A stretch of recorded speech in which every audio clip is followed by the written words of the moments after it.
Yo, hello guys and welcome back again to a brand new video. In today's tutorial, I will show you how to track your steps on Myfitnesspal.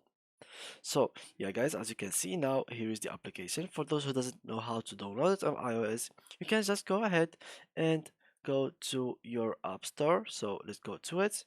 Here real quick, here it is, and then go to search and search for Myfitnesspal. Just like so. Here it is, the first one. So now, as you can see here, we have to click on it. If you haven't downloaded it yet, just go ahead and download it. If you have any updates, just make sure to update it to the latest version. Now, what you have to do is go ahead and open it. So let's go to here and open it. And of course, you will have to create an account, first, email, password, etc., name, date of birth, and then some details about your body.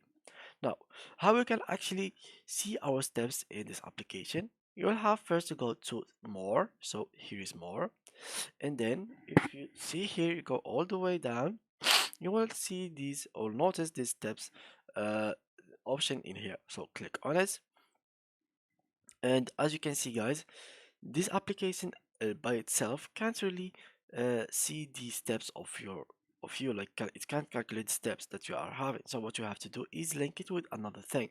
So for example, you can use your device built-in motion processor, or you can add a device which is, I don't know, whatever device you have as an application. For example, you can download, for example, Fitbit, Misfit, Polar Flow, within HealthMate, whatever application you can see here, you can use it.